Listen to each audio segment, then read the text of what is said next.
YouTube. I'm Nadine. Welcome to my Victober update. It's been a few weeks. I hope that everybody's reading is going really well.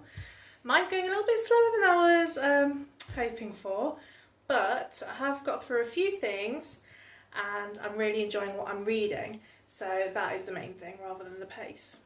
So without further ado, let's get into it.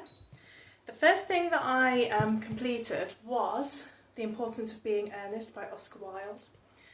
This was fantastic. I loved it, and I loved it so much, in fact, that I think as long as I enjoy A Woman of No Importance even half as much, I'm probably going to say next year I'm going to incorporate a bit of Wilde every month. So yeah, it's about two men, Jack and Algernon, both of which have created alter egos in order to escape from their day-to-day lives every so often and go and live it up elsewhere. And they both fall in love with women who have decided that they will only marry someone called Ernest.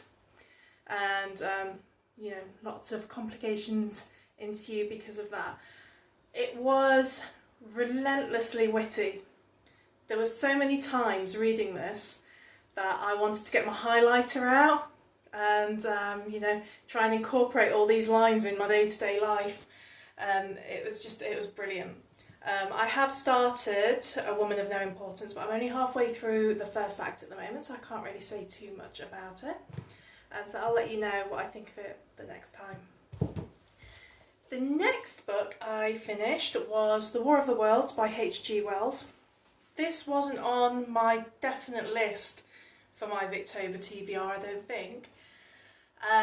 But after I made that video, I saw a trailer for the new BBC dramatisation coming up, and that looked amazing. So obviously, it became imperative that I read the source material first. I did enjoy it, not as much as I was hoping, but I suspect that might partly have been to do with my surroundings. I think this book is ideal for dreary autumn days. However, I read this mainly sat by a pool in Portugal, so not quite the same feel really, but I still enjoyed it, and I definitely want to read more H.G. Wells. The only other book of his that I've read was The Time Machine, and that was ages ago. That was back in school. It's not that long ago. But I enjoyed that. I would say I enjoyed The Time Machine more, but definitely it's not put me off picking up any more of his work. The next thing that I picked up is Varney the Vampire. So I can't work this out. There we are. Somewhere around there, I'm sure you can see it, by James Malcolm Rymer, I think his name is. Let me just check. I did make notes this time because I keep getting people's names wrong.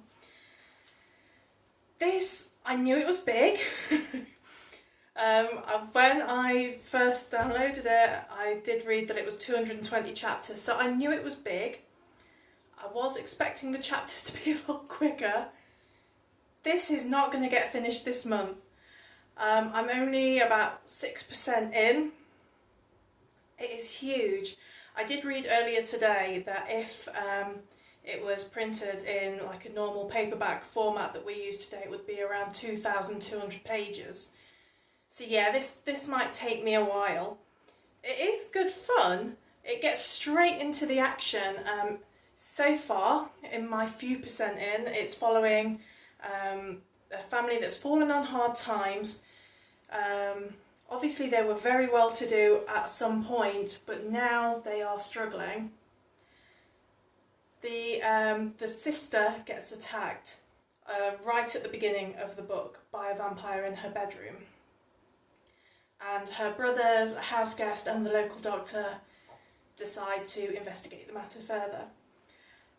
That's as far as I've gotten so far. I've also read that there is some debate about whether James Malcolm Rymer wrote all of this work himself, or if there was another author also whose name I've forgotten. because I didn't make a note of that one. Because apparently at some points the story doesn't quite gel. So we'll see as we go along. I'll see how that works. But yeah, so far so good. Enjoying it. Perfect October read. And then finally, the next book that I've started is North and South by Elizabeth Gaskell. It's what you expect from Elizabeth Gaskell. It's wonderful. Really, really enjoying it so far. I'm 140 pages in. It's following a young woman named Margaret. I want to say she's 19 or thereabouts. She spent most of her teenage years living with her aunt, her rich aunt and cousin in London. She has now, upon her cousin's marriage and removal to Cyprus, I think it was Cyprus, she's gone back to her parents in her beloved little hamlet called Helston. She's not there for long, however, and her father decides to give up the church and go and become a quite impoverished tutor in an industrial town up north called Milton. And it's quite a culture shock for Margaret and her mother, and the people that she meets up north are very different to the sort of people that she's used to mixing with, and her standing in society is very different to what she's become accustomed to, because the principles are different, the things that are important to these people are different. So yeah, it is very, very interesting. I'm really looking forward to seeing how this pans out and seeing if, you know, these two sides can merge. So yeah, that is where I'm at currently. I was hoping to have finished North and South by this point and have started Middlemarch, but alas, that didn't quite go according to plan. Never mind, still plenty of time in the month, and as I said, I'm really enjoying these books anyway. So yeah, that is it from me today. What have you been reading? Has it been good? Any surprises in there? Things that you thought you'd like that you didn't, or vice versa? Love to hear from you. Okay, until next time, bye!